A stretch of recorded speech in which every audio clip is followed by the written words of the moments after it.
Scooter Pie talks about horror movies because it's the only thing that I really want to talk about.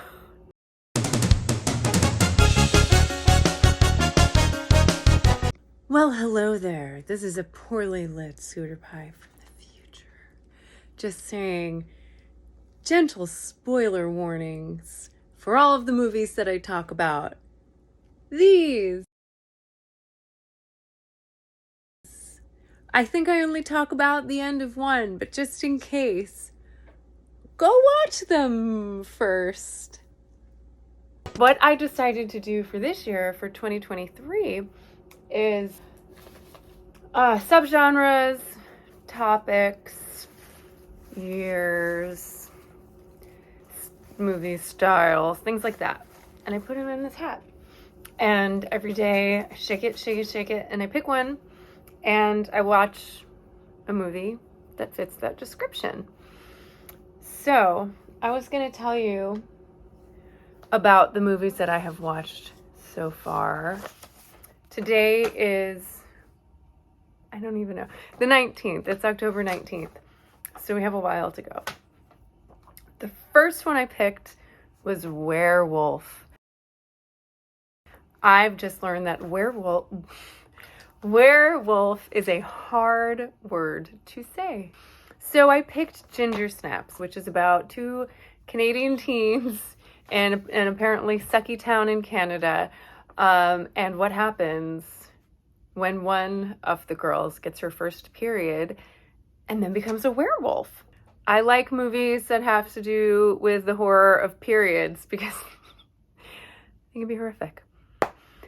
So I like that movie, though it feels a bit dated. And like the solution, like they find this herb that when injected cures you. And that just seemed kind of like an easy solution. But clearly it's not, because apparently there's a bunch of sequels, which I probably will not watch. Maybe, who knows? You can never say never. For number 2, I picked Workplace. I went a little traditional, and I went with an office. And so I watched the Joe Bob episode of the movie Mayhem. Too soon. It's about a virus. So yeah, I didn't really pay 100% attention to that one. But it wasn't bad. Maybe I'll give it another go someday. Number 3, Psychic. Maybe this didn't count exactly as a psychic, but definitely as a medium. So I consider that as counting because I made the rules. Poltergeist 1. This movie, the idea of it scared the hell out of me when I was little. I did not even see this movie until, I want to say like 2019. And it's scary. I kind of think the scariest part is toward the beginning when the chairs just get piled up, because it feels really real, like it could really happen. 4, based on a book.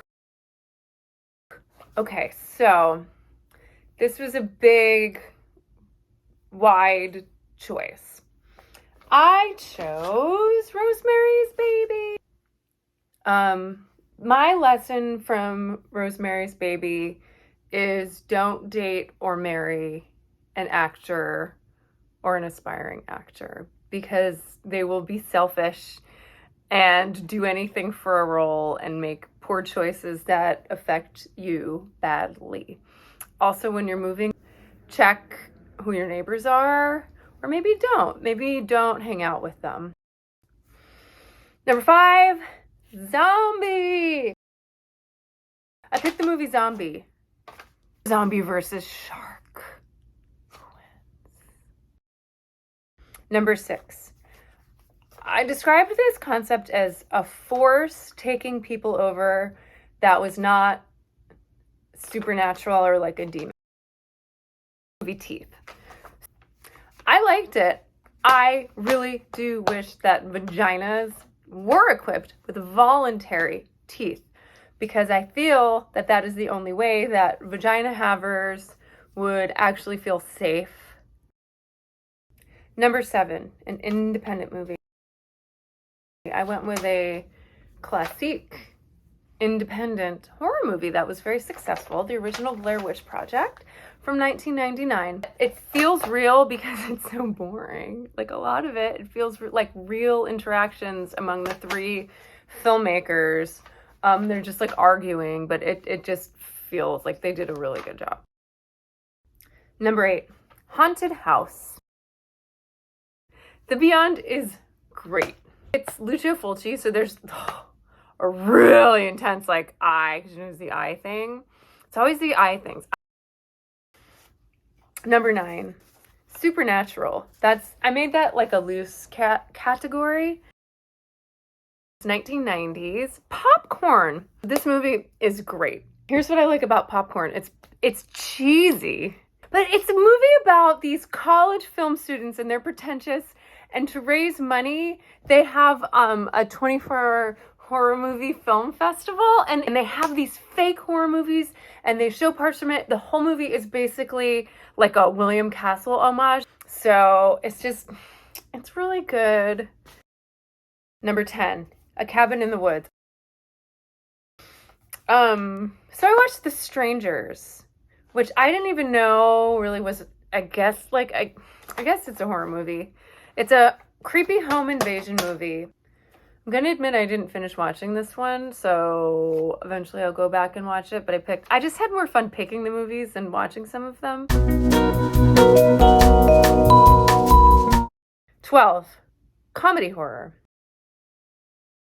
Shaun of the Dead. Everyone watched that again and again. It's just so funny and sad and good. Then it was Friday the 13th last Friday, so I took a break from the list. My friends and I carved pumpkins, and we watched Friday the 13th, most of part 2, and then most of part 4. To refresh your memory, 2 is the one with Ginny, the psychologist, who puts on Jason's mother's sweater to try to trick him into thinking that it was her. Gross, but smart. And 4 is the one with Crispin Glover. 4 is the one with Ted wears the corkscrew or goddamn corkscrew and the dance. 14 I haven't watched yet. I picked art film.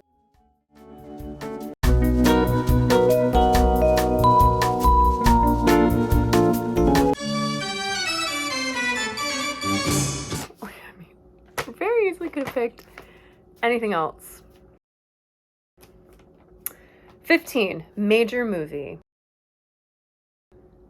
I was with my friends. We wanted to have a really chill, sweet, relaxing evening, so we popped on The Exorcist 1. It's really funny. Funny and fun. So like, was it actually made of soup? If so, what brand? Because yikes. I decided for the final 10, I made a 10. And I'll do another video and tell you about them. Bye!